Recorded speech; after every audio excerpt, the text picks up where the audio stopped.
जाता है, मारता जाता है और पत्थर कमजोर होता चला जाता है ना।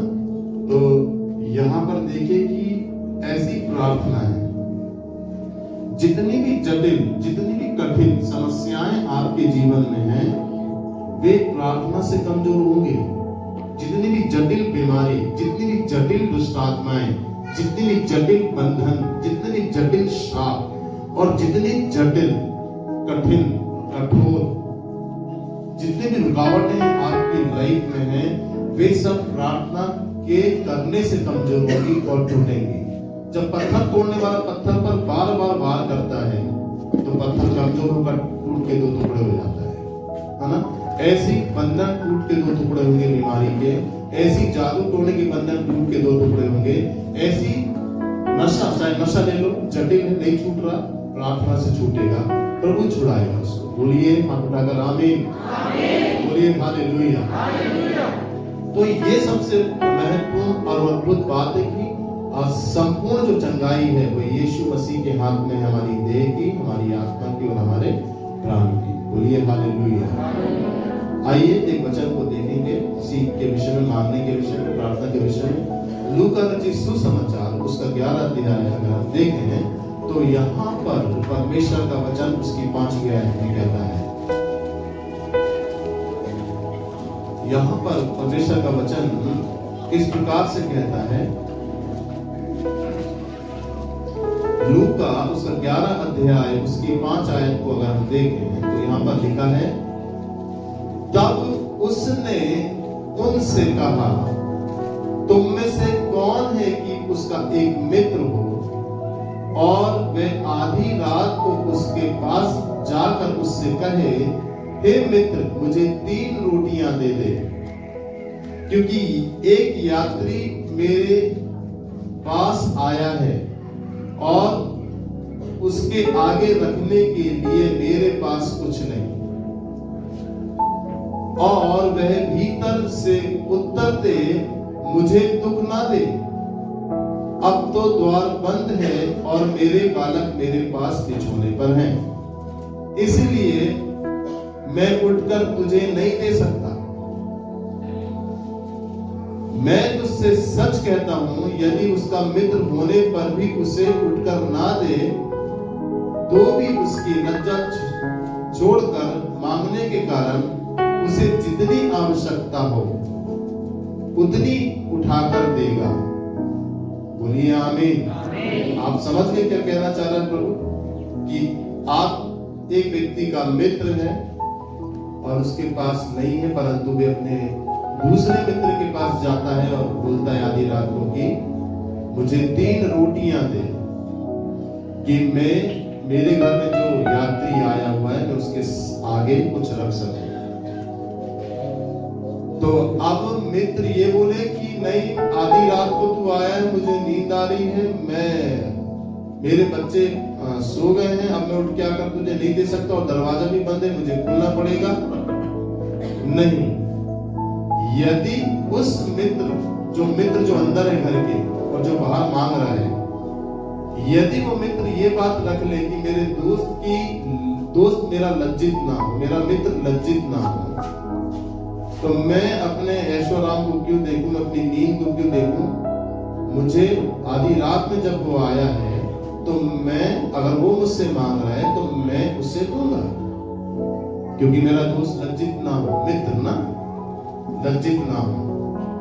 तो वो दरवाजे पे खड़ा रहता है और मित्र चाहता है कि मेरा दोस्त लज्जित ना हो, तो जो जितनी उसको आवश्यकता होती है, 3 ही रोटी नहीं, और जितनी भी आवश्यकता होती है उसका मित्र उसको देता है, इसलिए कि मेरा मित्र लज्जित ना हो। ये किसके बारे में इंडिकेट कर रही है बाइबल? प्रभु यीशु मसीह के बारे में। हालेलुया।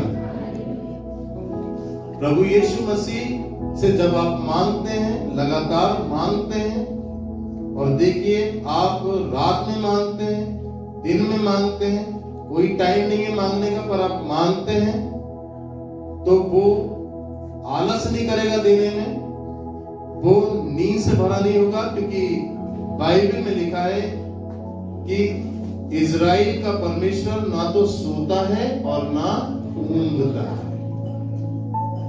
ऐसे लिखा है भजन संहिता में कि तुम जब जब मुझे पुकारोगे तब तब मैं तुम्हारी सुनूंगा और संकट के समय में तुम्हारे संग रहूंगा। संकट के समय परमेश्वर हमारे संग रहे, इसके दो कारण हैं।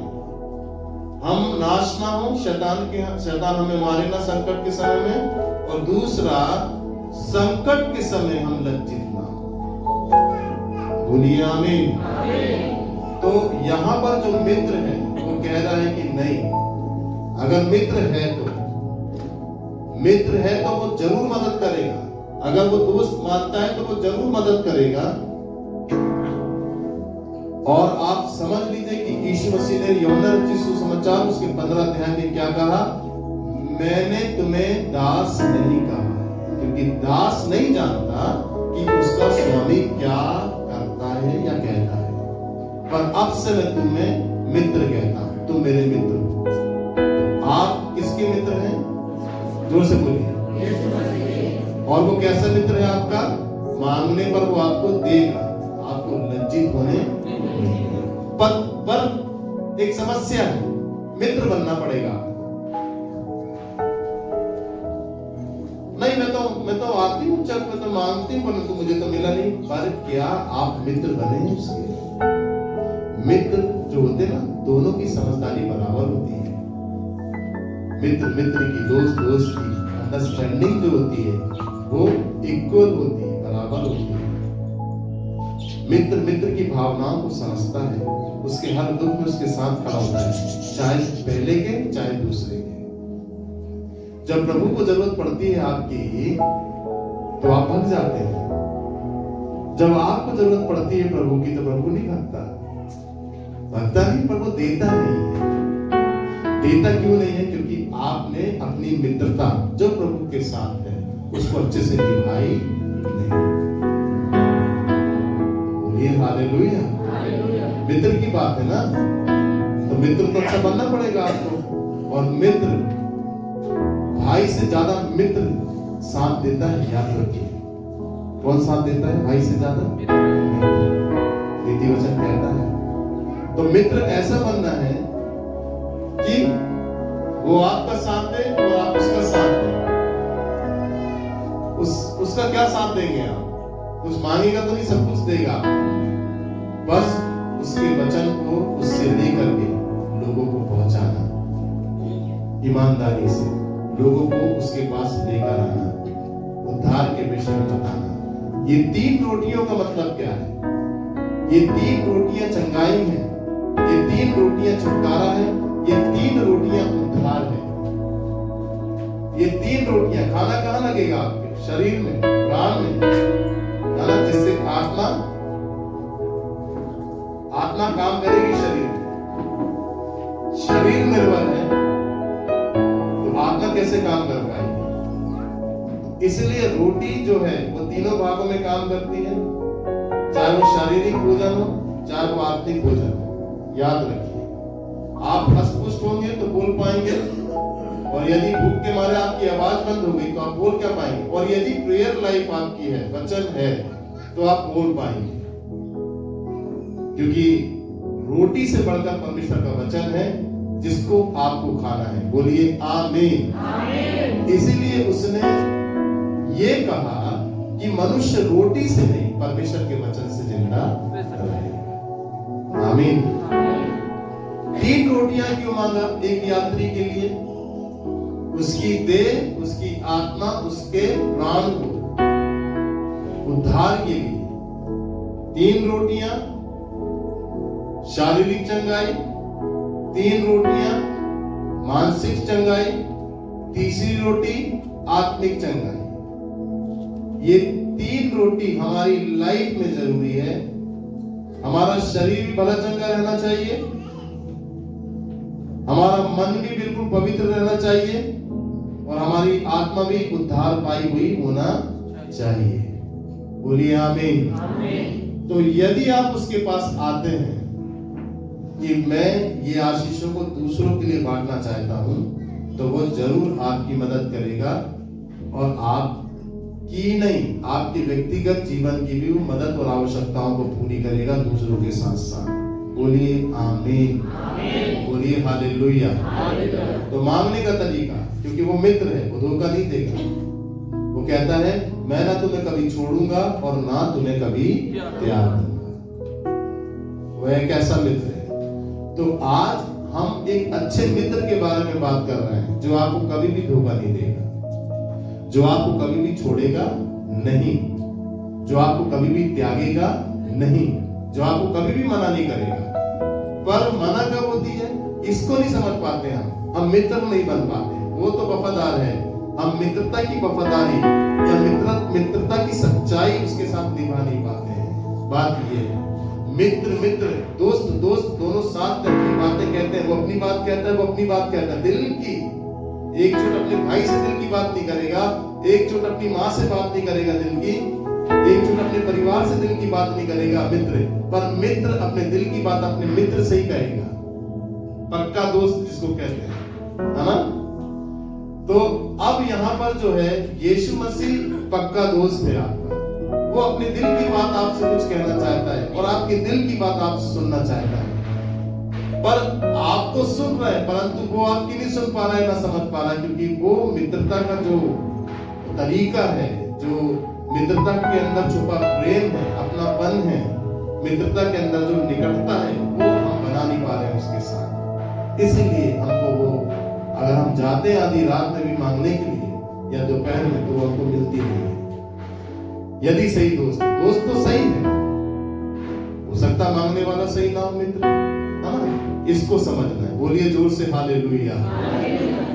तो 3 रोटियां, 3 चंगाई, 3 उद्धार, 3 छुटकारा हमारी देह आत्मा प्राण का होना जरूरी है। केवल मात्र शरीर की चंगाई से नहीं, शरीर की बीमारी ठीक हो गई, आप बिल्कुल सोच रहे आप अच्छे हो गए, नहीं, आप धोखे में हैं। आप सोच रहे हैं कि आप मानसिक रीति से अच्छे हो गए, नहीं, फिर भी आप धोखे में हैं। सबसे ज्यादा हमें अपनी आत्मा की चिंता करना है, अपने मन की चिंता करना है, जिसके द्वारा हमारी आत्मा के अंदर पूरा परमेश्वर का उद्धार बनेगा। उद्धार की सामर्थ्य कैप्चर करेगी हमारी आत्मा को, हमारी बॉडी को, और हम पूरी रीति से सैल्वेशन पाए हुए एक परफेक्शन में आकर खड़े होंगे मसीह के साथ। बोलिए आमीन। इसलिए याद रखिए, तीनों में आशीषें आना जरूरी है, आत्मा में भी, शरीर में भी और प्राण में भी आशीषें आना जरूरी है। एक भी छूटना नहीं चाहिए। शरीर से चंगाई मिल गई पर आत्मा से चंगाई नहीं मिली, आत्मा व्याकुल है। इसीलिए कंडीशन बताया वो यीशु मसीह ने धनवान व्यक्ति के विषय में। शरीर से तो वो अच्छा हष्ट पुष्ट था, शरीर से तो वो अच्छा आशीषित था, मलमल के कपड़े पहनता था और उसके शरीर में मलमल के कपड़े जचते भी थे। धनवान व्यक्ति के अच्छा नाश्ता करता था, अच्छा खाना खाता था, परंतु बाइबल में ऐसा लिखा है, एक लाजर नाम का व्यक्ति उसकी घर की डेवड़ी के सामने लेटा दिया जाता था कि धनवान व्यक्ति से कुछ सहायता इसे मिल जाए, कुछ खाना मिल जाए, कुछ कपड़े मिल जाए। जब एक आदमी मलमल के कपड़े पहन रहा है तो कितने कपड़े नहीं होंगे, तो यदि एक कपड़ा भी दे दिया उसको तो क्या कमी हो रही है, पर उस धनवान व्यक्ति ने नहीं दिया। सुनते जाना। और लाजर भी मर गया जो उसकी डेवड़ी में पड़ा हुआ था, और धनवान व्यक्ति भी मर गया, दोनों मर गए। लाजर जो मरा, जो भिखारी, जो जख्मी था, वो इब्राहिम की गोद में चला गया, और धनवान जो व्यक्ति था वो नरक में चला गया। अब नरक से जाकर के वे स्वर्ग को देखता कि लाजर जो उसकी डेवड़ी पर छोड़ दिया जाता, जिसके घाव को कुत्ते चाटते, वे तो इब्राहिम की गोद स्वर्ग में है और मैं धनवान व्यक्ति नरक में हूं। तो बोलता, हे लाजर, हे इब्राहिम, लाजर को बोल कि मेरी जीभ में पानी का एक बूंद टपका दे। ऐसा क्यों हो गया? उसने मदद कोई नहीं किया था, बस दिक्कत क्या थी, कोई पाप नहीं किया था उसने। पर हाँ, यदि उसके घर के सामने कोई बड़ा है, यदि आपके सामने कोई आता है, तो यदि आपके अंदर देने की क्षमता है तो आप उसकी मदद करें, अगर नहीं है तो कोई बात नहीं, प्रभु जानता है। बोलिए हालेलुया। तो अब दोनों मर गए। अब दोनों मरने का सबसे बड़ा कारण क्या था? अब लोग मेरे से पूछे, बोले लाजर कैसे चला गया, धनवान व्यक्ति नरक कैसे चला गया? इसका सबसे बड़ा रीजन था लाजर की चंगाई, आत्मिक चंगाई थी। शरीर में जो भी हो रहा था, परंतु सबसे बड़ी आत्मिक चंगाई थी। उसकी आत्मा अंदर से तैयार थी, इसलिए भी परमेश्वर के राज्य में चला गया। धनवान व्यक्ति शरीर में अच्छा था, आत्मा से कमजोर था, इसलिए वो नरक चला गया। तो चंगाई तक अगर हम सीमित रह गए, शरीर तक अगर हम सीमित रह गए, इसलिए पौलुस लिखता है कि शरीर के काम तो प्रकट है, शरीर के काम तो प्रकट है, अर्थात व्यभिचार, लुच्चपन, चोरी, अशुद्धता, विरोध, ढाक, मतवालापन, ये शरीर के काम है। और ऐसे ऐसे काम जो है परमेश्वर के राज्य में प्रवेश नहीं, क्योंकि वे शरीर के द्वारा है। परंतु आत्मा के द्वारा यदि शरीर है तो वो परमेश्वर के राज्य में अनंत जीवन की कटनी को काटेगा। बोलिए हालेलुया। पवित्र आत्मा ने मुझे आज की सुबह बस ये कहा कि कलीसिया में ये समझा कि तीनों चंगाइयां जरूरी है हमारे जीवन में। बोलिए आमीन, आमीन। क्योंकि गवाही हो रही अच्छी, लोग बड़े बड़े काम और बड़े बड़े काम होंगे और अद्भुत काम होंगे, मुर्दे जिंदा होंगे। आने वाले दिनों में देखिए, अपने हाथों को उठाओ, बोले धन्यवाद यीशु। 100% मुर्दे जिंदा होंगे, ये भविष्यवाणी है हमारी कलीसिया में। बोलो आमीन, बोलिए हालेलुया, बोलिए हालेलुया। मुर्दे जिंदा होंगे, हाँ, भविष्यवाणी है ये यीशु मसीह के सामर्थी नाम से। तो ये तीनों चंगाइयां परमेश्वर पवित्र आत्मा ने आज की सुबह मुझसे कहा कि बोले बता चर्च को, कलीसिया को बता कि तीनों डिलीवरेंस, हीलिंग और सेलिब्रेशन कलीसिया में जरूरी है। तो आपको केवल शरीर की चंगाई लेकर नहीं बैठना है, आपको आत्मिक चंगाई भी लेना है प्रभु से। ये तीनों इलाज प्रभु करता है, क्योंकि तीनों का बनाने वाला वही है। बोलिए आमीन। तीनों को क्रिएट करने वाला वही है। बोलिए आमीन। ठीक है।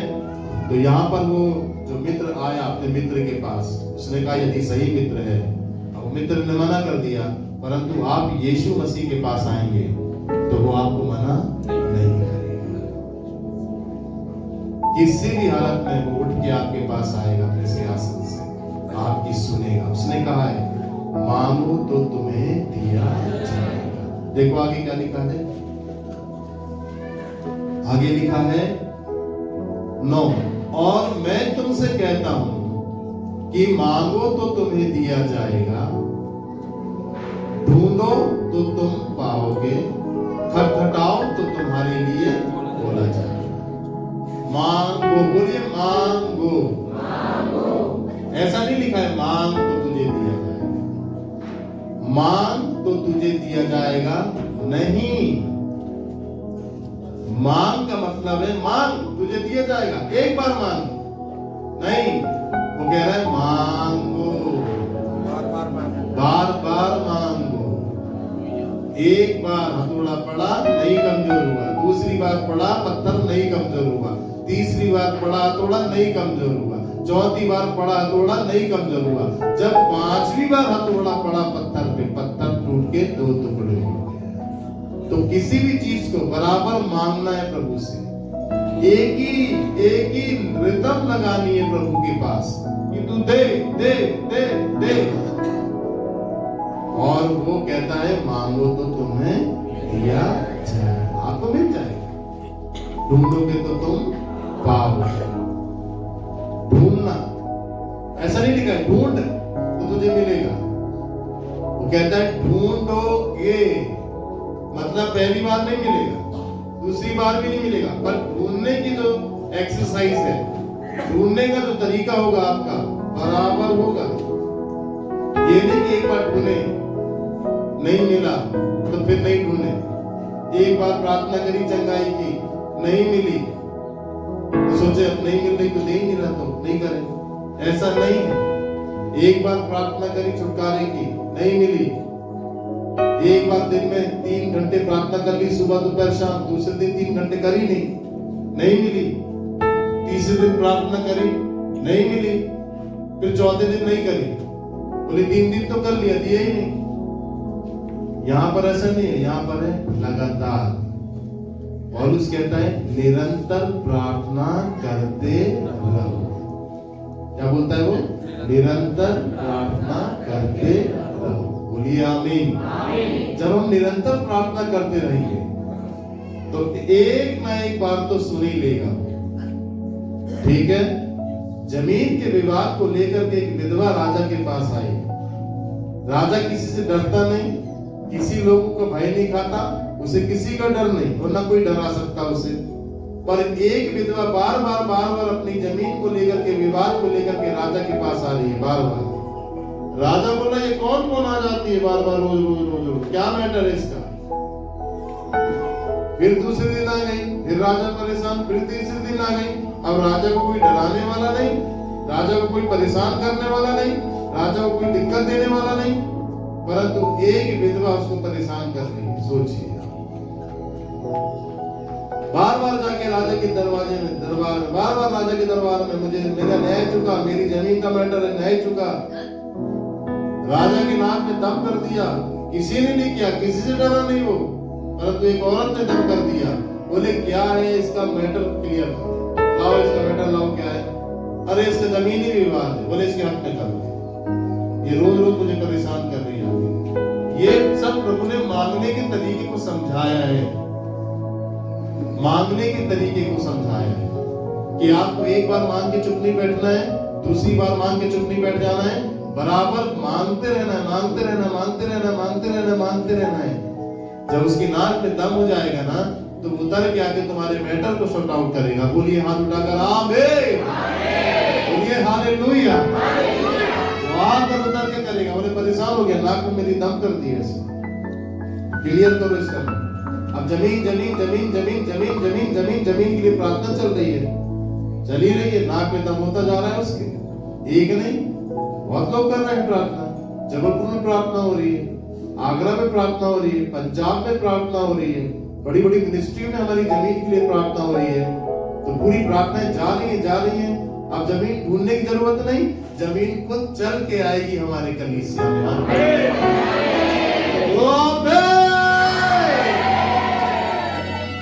अपने हाथ को उठाओ और जोर से हालेलुया बोलो। जमीन की बरकतें हमारी हैं। हालेलुया। जब मांगेंगे तो खुद चल कर आएगी, खुद चल के आएगी जमीन। कैसे चल के आएगी? कोई बोलेगा भैया कितनी जमीन चाहिए आपको? 25 एकड़। कितने? 25 एकड़। आप क्या सोच रहे हैं? 1 बीघा में आपको सुनाएंगे या 1 एकड़ में? नहीं, 25 एकड़ जमीन का दर्शन है। आप दिमाग में बिठाइए, ये भविष्यवाणी हुई है। 1 एकड़ की भविष्यवाणी नहीं हुई। सियोन कलीसिया को 25 एकड़ जमीन देगा परमेश्वर आगरा शहर के अंदर। और वे 25 एकड़ के लोग बोलेंगे ठीक है, इतनी एकड़ हमारे पास है, जमीन ले लो। बोलो आमीन। पैसा जब परमेश्वर लाएगा, पैसा जब परमेश्वर लाएगा, पैसा बोले पैसा नहीं, हम परमेश्वर की सेवा के लिए चर्च के नाम रजिस्ट्री करा। बोलो यीशु मसीह के नाम से इस भविष्यवाणी को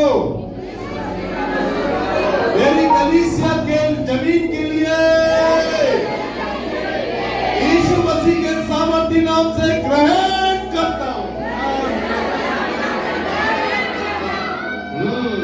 पर बात ये कि डैनियल के समान पागलपन, शद्रक मेशक अबेदनगो के समान पागलपन की प्रार्थना निरंतर परमेश्वर के साथ होगी, सुबह दोपहर शाम, तब इतने बड़े काम को करेगा खुदा हमारे लिए।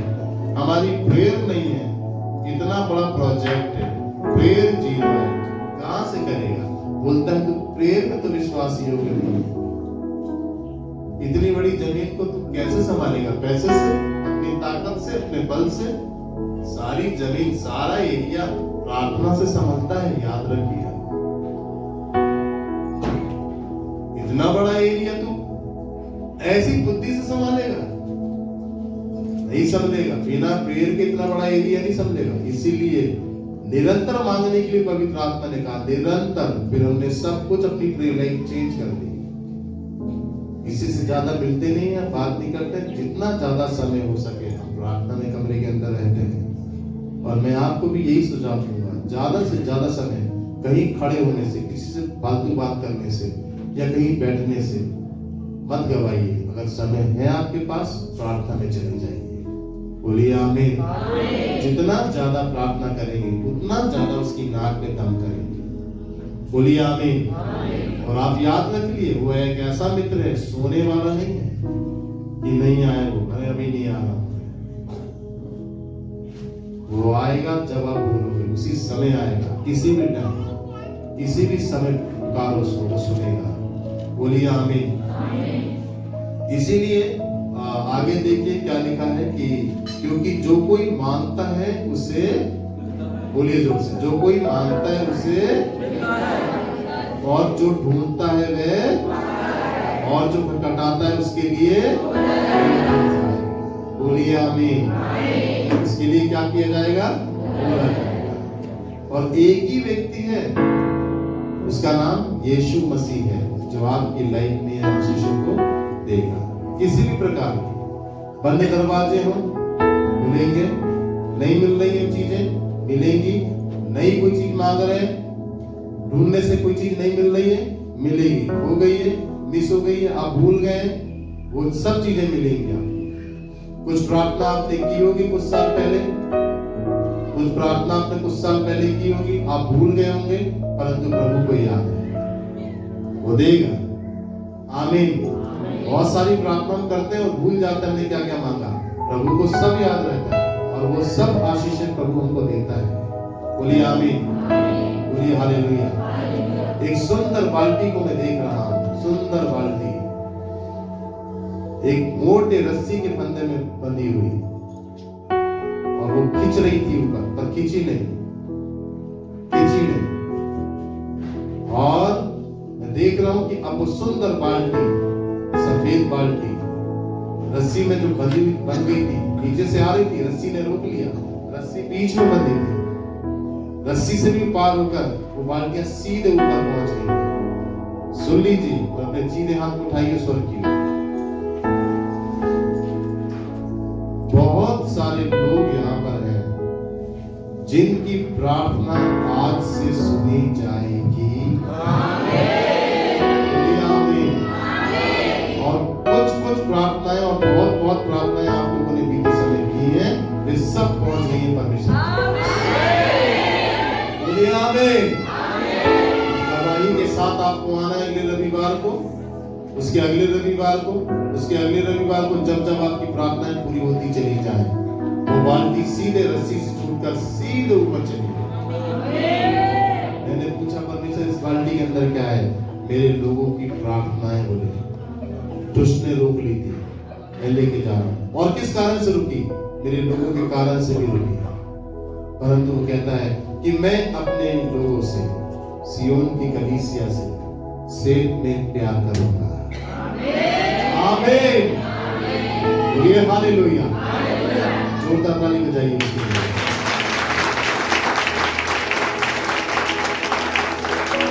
अपने हाथ को उठाइए और जोर से आमीन बोलिए। बरकतें आपकी आज से है। ये जीवन जो आपका अभी वर्तमान में है, भूतकाल में था, अब एक सा नहीं होगा, बदलने जा रहा है। 2025 में आप नगर ग्रहण करो यीशु मसीह के नाम से। बोलो, इन आशीषों को मैं ग्रहण करता हूं। बहुत सारे केस 25 में परमेश्वर खत्म करने जा रहा है, 24 में परमेश्वर खत्म करने जा रहा है। बहुत सारे केसों को कोर्ट कचहरी के परमेश्वर इस साल खत्म करने जा रहा। बोलो आमीन। फाइनली लाकर खड़ा कर देगा जनवरी फरवरी में, पूरा फिनिश। और नए साल में एक नए अभिषेक में परमेश्वर कलीसिया को खड़ा करना। बोलो आमीन। बोलिए हालेलुया। कोर्ट कचहरी के विषय में परमेश्वर ने 2 दिन पहले मुझे बताया, बोले बताना कुछ केसेस खत्म करने जा रहा हूं मेरे लोगों के। बोलो आमीन। हालेलुया। तो ये सारी भविष्यवाणी है और आपको बड़े विश्वास से ग्रहण करना है। जहां जहां फंसे निकालेगा प्रभु। मत चिंता करिए, बस अच्छे मित्र बन जाइए उसके, वो अच्छा है। हम कहीं ना कहीं कमजोर हो जाते हैं, उसके एक अच्छे मित्र बनिए। जैसे इब्राहिम एक अच्छा मित्र था उसका, उसके साथ चलता। क्या सीखा हमने? इब्राहिम ने हमें क्या सिखाया? इब्राहिम ने हमें क्या सिखाया? हमें इब्राहिम ने शिक्षा दी। इब्राहिम से हमने क्या सीखा? एक अच्छे विश्वास को, विश्वास के द्वारा वो धर्मी ठहराया गया। उसकी पत्नी से हमने क्या सीखा? धीरज को, ढाढ़स को, अधीनता को और विश्वास को। बोलिए आमीन, बोलिए हालेलुया। एस्तर ने हमें क्या सिखाया? एस्तर ने हमें क्या सिखाया? एस्तर गरीब होने के बावजूद भी, कमजोर होने के बावजूद भी बहुत सारे लोगों के लिए उद्धार का कारण बन गई। बोलो आमीन, बोलिए हालेलुया, हालेलुया। एलिया से हमने क्या सीखा? एलिया ने क्या सिखाया हमको? एलिया ने ये सिखाया कि कोई नहीं है, आप अकेले हो। एलिया अकेला था, ना तो उसके माता पिता का वर्णन है, ना उसके परिवार का, ना उसके रिश्तेदारों का वर्णन है बाइबल के अंदर। वो अकेला था और अकेला होकर के उसने राजा को चैलेंज दिया। और एलिया ने हमें ये सिखाया कि अकेले रहने पर नहीं, अकेले रहने के बावजूद भी उसने परमेश्वर के बड़े बड़े काम किए। स्वर्ग से आग गिरा दी, वो वेदी को भस्म कर दी। उसने हमें ये सिखाया कि तुम अकेले नहीं, परमेश्वर तुम्हारे साथ 24 घंटे है। बोलिए आमीन, बोलिए हालेलुया। यहोशू से क्या सीखा हमने? यहोशू ने हमें क्या सिखाया? यहोशू ने हमें ये सिखाया कि यहोशू की पवित्रता और यहोशू की प्रार्थना के द्वारा हमें ये शहर मिल सकता है। अगर जैसे यहोशू को परमेश्वर ने यरीहो दे दिया, यहोशू के विश्वास को देखते हुए हमें ये शहर, ये जिला परमेश्वर दे सकता है। बोलिए आमीन। यहोशू ने हमें ये सिखाया। हन्ना ने क्या सिखाया? हन्ना ने सिखाया कहीं नहीं भटकना है। अगर बांझ है तो केवल परमेश्वर के सामने घुटने टेक के आंसू से रो के प्रार्थना करना। परमेश्वर उसको आनंद करने वाली मां बना दिया। वो ये सिखा कर गई हमको। बोलो आमीन, बोलिए हालेलुया। और बाइबल में ऐसे लिखा है, हियाव मत खो, परमेश्वर का प्रतिफल बड़ा है। बोलो आमीन, बोलिए हियाव मत खो, परमेश्वर का प्रतिफल बड़ा है। बोलो आमीन, आमीन। कितने लोग जूते का काम करते हैं? हाथ उठाओ।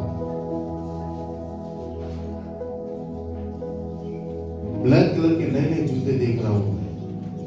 खड़े हो जाओ स्थान पर।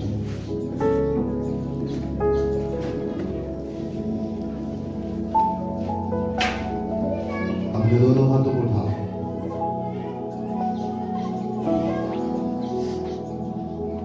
अभी आप नो करो। और यदि आपका खुद का बिजनेस है, यदि आप नो करो तो मैं नए जूते देख रहा हूं। परमेश्वर तुम्हें ऑन बिजनेस, तुम्हारा अपना बिजनेस देने जा रहा है।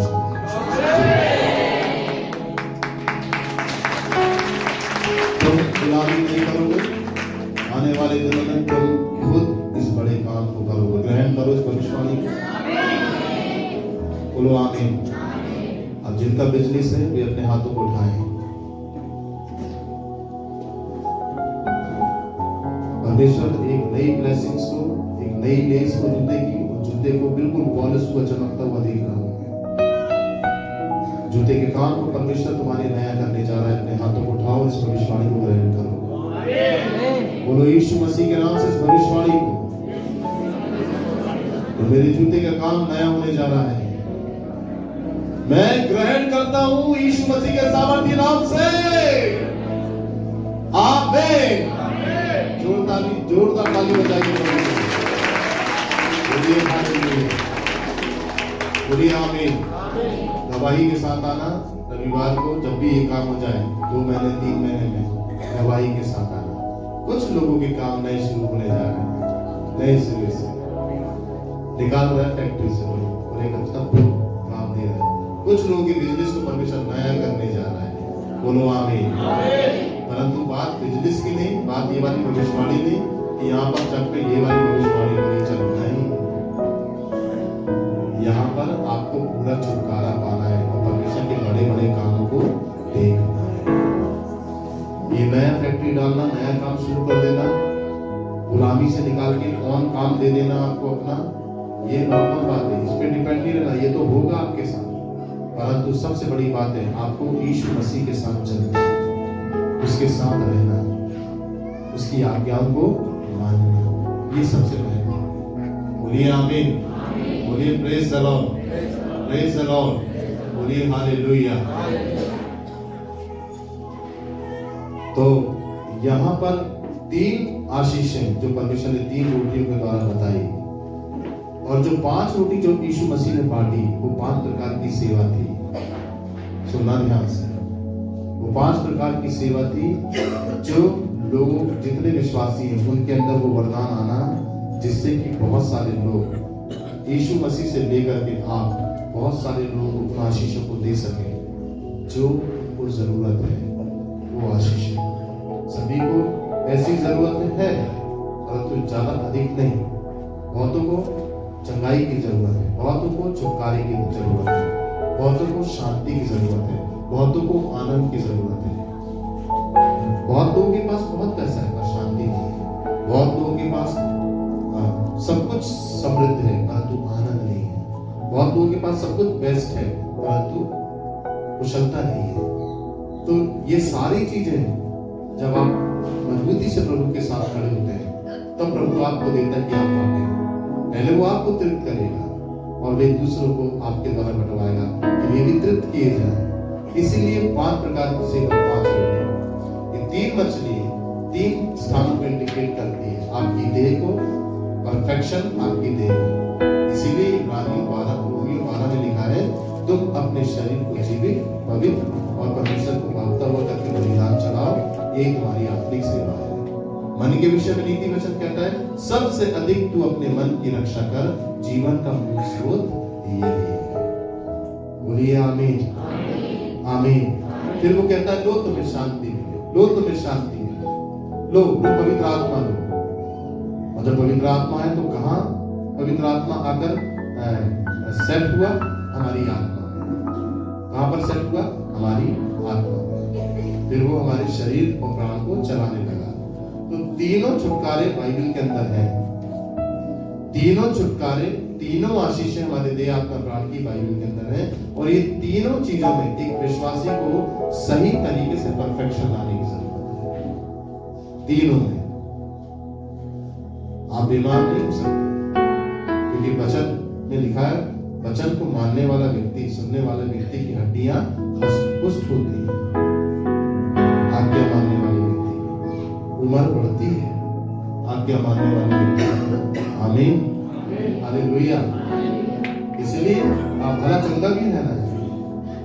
दूसरा, आत्मा भी मजबूत होना है परमेश्वर के साथ। तीसरा, मन पवित्र रहना है।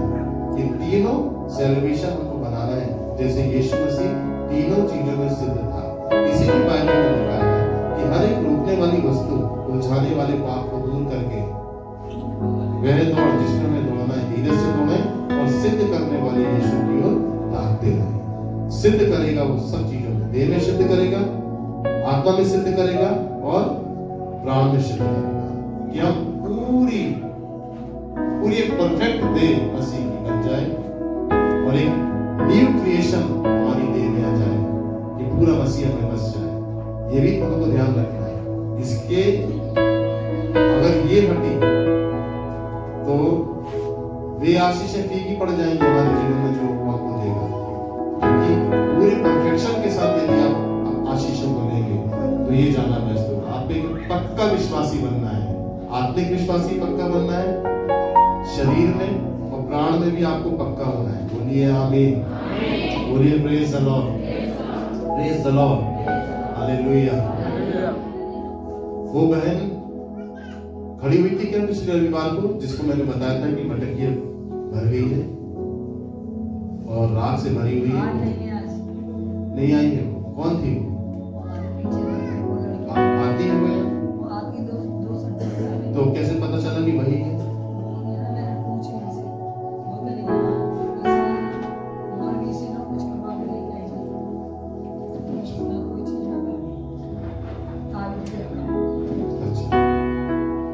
एक परिवार में परेशानी है, वो यहाँ बैठा हुआ है, मटका है, उसके ऊपर नारियल रखा हुआ है, मटके के ऊपर नारियल रखा हुआ है, पुरानी पत्तियां हो गई हैं, पुराना मटका है, पुराना नारियल है रखा हुआ है, पता नहीं क्या बोलते हैं उसको, नहीं मालूम।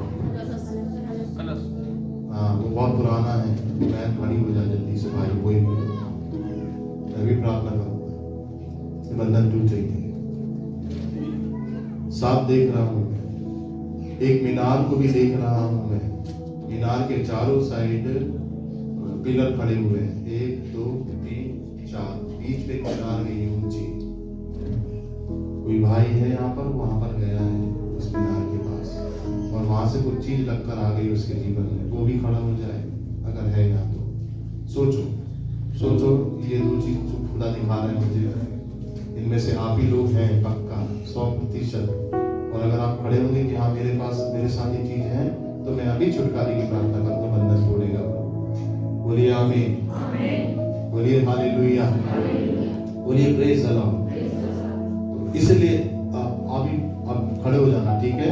अगर सोचो, आप ध्यान करो, वैसे सोचने नहीं देगा शैतान आपको, और आप पवित्र आत्मा मुझे दिखा रहा है आपके लिए। इसलिए हमको निरंतर परमेश्वर से मांगना है कि वो हमें दे, जब तक नहीं मिल रहा है हमें दे, नहीं मिलेगी चाहिए, नहीं देता हूँ, क्या करोगे आप? नहीं मानता हूँ, तो सेल्फिशनेस हो गया ना, मतलब ही बंद हो गया, फिर वो कहाँ काम करेगा? नहीं। बोले तू चंगा कर या ना कर, तू मेरा परमेश्वर है। बोलिए आमीन, हालेलुया। तू चंगा कर या तू छुटकारा दे या। वो दुष्ट आत्मा से ग्रसित बीमार व्यक्ति को अपने साथ थोड़ी रखेगा, चंगा करेगा, उसको ठीक करेगा, अपने साथ रखेगा। बोलिए आमीन। ऐसे मित्र बना, बीमार व्यक्ति को मित्र बना लेगा वो? नहीं।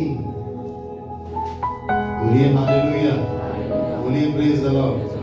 बस मांगने की जो ललक है, एक ही बात के लिए आपकी लगी रहनी चाहिए, मांगना छोड़ना नहीं है। अगर 10 चीज मांग रहे हैं, 100 चीज मांग रहे हैं, 500 चीज मांग रहे हैं, बराबर उसको प्रार्थना में हर बार बोले, एक एक करके वो होती चली जाएगी, होती चली जाएगी, होती चली जाएगी। बोलिए आमीन।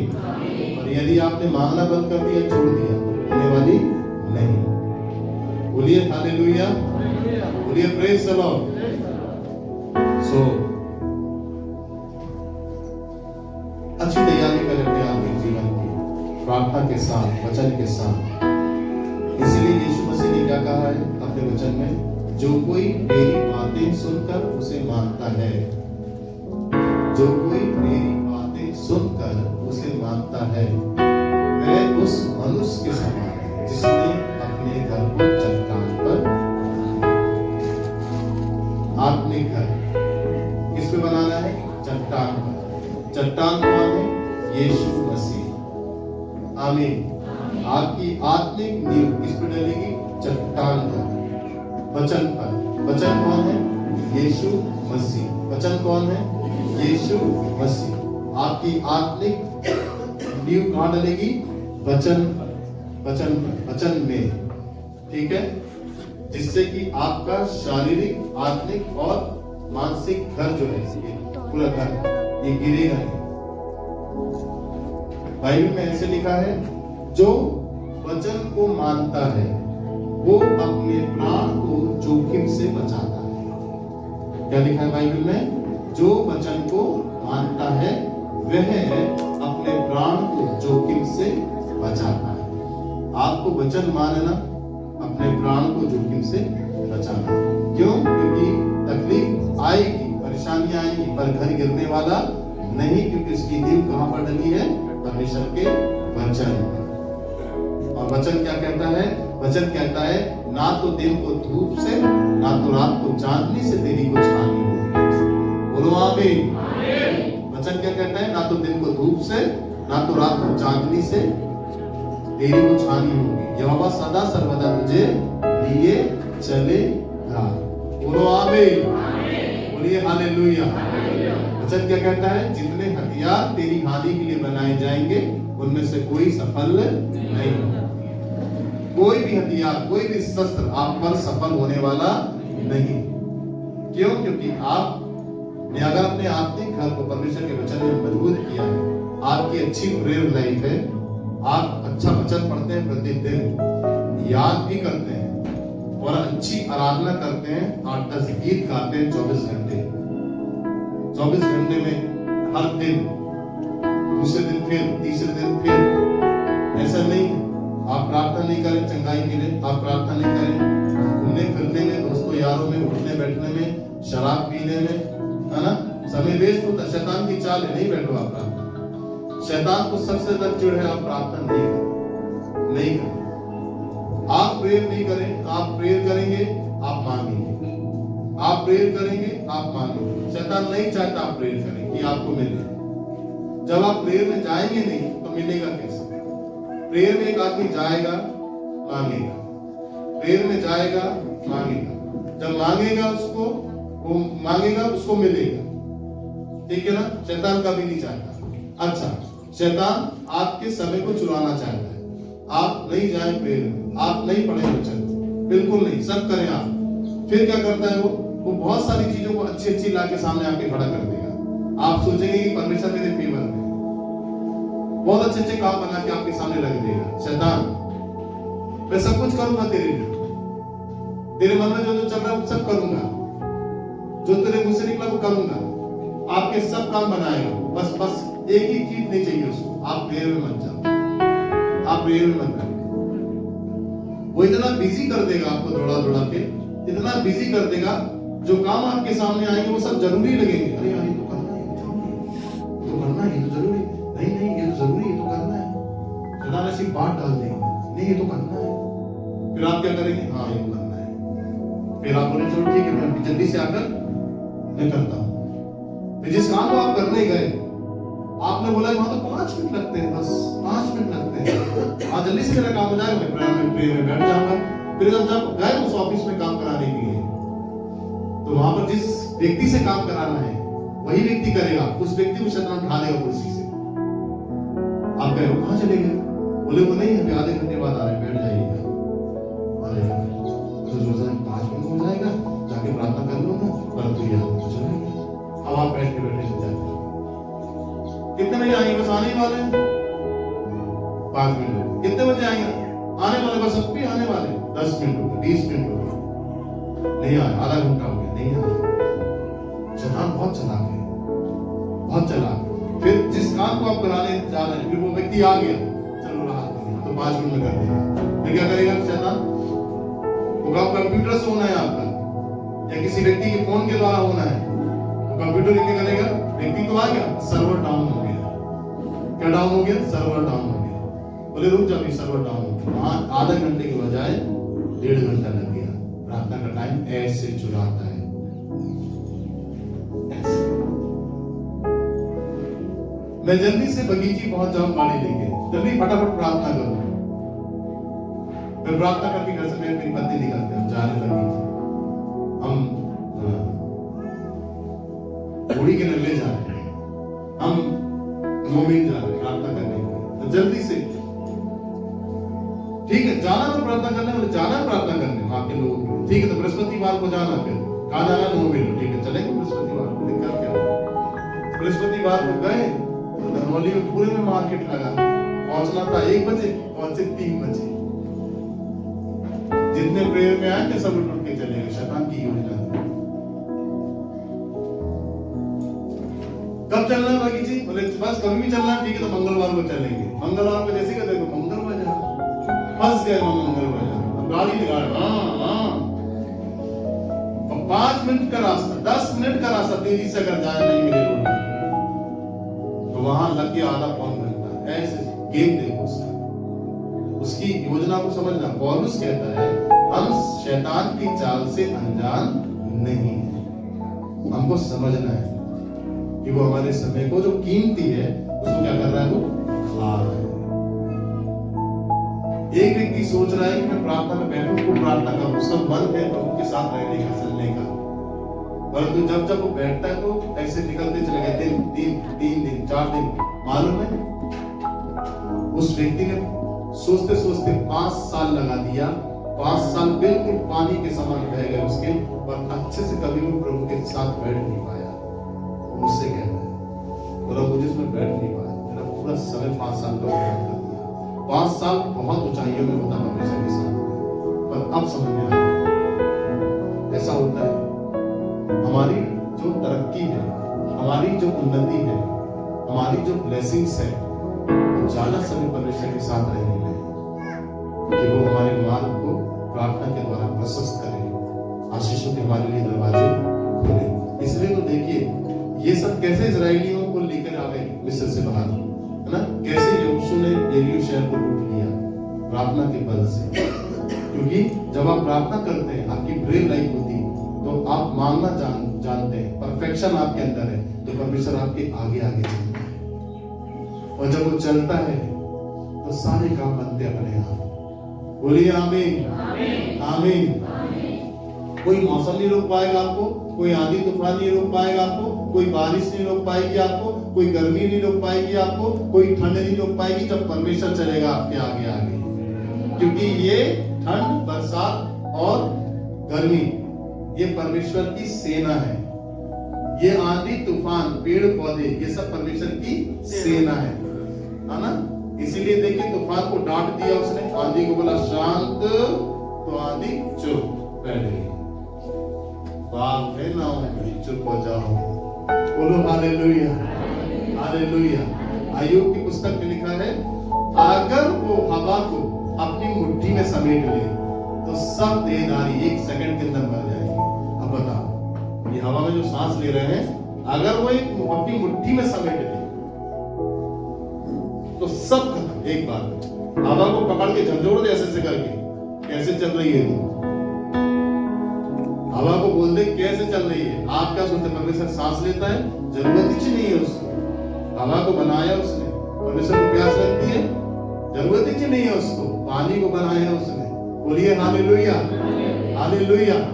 वो स्वयं पानी है, जीवन की जल की नदियां उसके अंदर बहती हैं। ठीक है, तो अब ऐसा लिखा है कि पकड़ ले। अब आप सोच लो, हवा को झंझोड़ दे, इसीलिए डांटा उसने आंधी को, जो शांत, पानी पर शांत रहे, आवाज मत कर। तो आप समझ रहे हैं ना, ये सब उसका कहना मानते हैं, ये उसकी सेना है। टाइटैनिक जहाज को समुद्र में मरवा दिया उसने, टाइटैनिक जहाज को बर्फ से मरवा दिया। सब कहना मानते हैं, आ रहा है जहाज, बहुत घमंड से भरा जहाज है ये, अभी क्या करना है?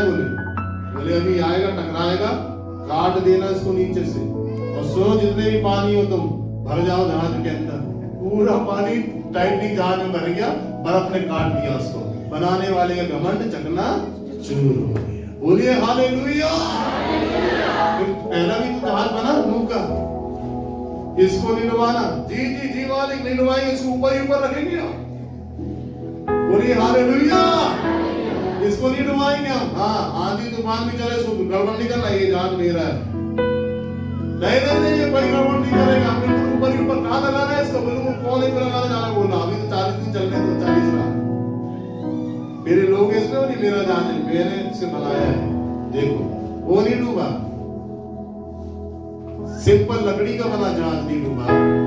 और इतने इंजीनियर टाइटैनिक जहाज को बनाने वाले, इतने जानकार बुद्धिमान लोग जहाज को नहीं बचा पाए। तो आप क्या समझ रहे हैं? सारा कंट्रोलिंग जो पावर है वो यीशु मसीह के हाथ में है। बोलिए आमीन।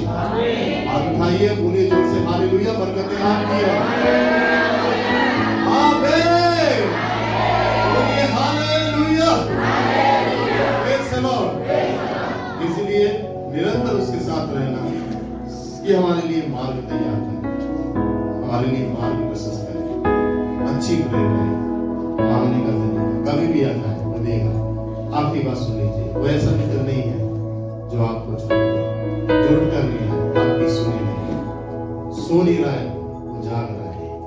जब जब पुकारोगे वो सुनेगा। अपने जीवन को सिद्ध दे, वो आपके जीवन को मांग रहा है। बोलिए आमीन, बोलिए praise the Lord, praise the Lord. अपने हाथों को उठाएं, बोलिए धन्यवाद यीशु, आपने मुझसे बात की है। मुझे एक अच्छी प्रेयर लाइफ दीजिए, मुझे एक अच्छी प्रेयर लाइफ दीजिए, मुझे एक अच्छी प्रेयर लाइफ दीजिए, आराधना का जीवन दीजिए, उपवास का जीवन दीजिए, मुझे आशीषित कीजिए। मैं आपके साथ एक अच्छा मित्र बनना चाहता हूँ। मैं आपका एक अच्छा दोस्त बनना चाहता हूँ, विश्वास योग्य दोस्त बनना चाहता हूँ। मैं आपके साथ चलना चाहता हूँ। आप मेरी अगुवाई करें। आज आपने सिखाया है, वो मित्र आया और उसने रोटी मांगी, और अगर वो अच्छा मित्र है तो उसको देगा। और मैं ये जानता हूँ कि अब इस संसार में और कोई मित्र नहीं, केवल यीशु मसीह आप मेरे मित्र हैं। केवल आप मेरे मित्र हैं। केवल आप मेरे मित्र हैं। और आप वो आशीष मुझे देंगे मेरी देह में, मेरी आत्मा में, मेरे प्राण में। और जैसे मैं बचा, मैं बहुत से लोगों को बचाऊंगा तेरे आत्मा के द्वारा। मेरी अगुवाई का सारी महिमा आपको मिले यीशु मसीह के नाम से। आमीन आमीन। बोलिए हालेलुया। जोरदार ताली बजाइए प्रभु को।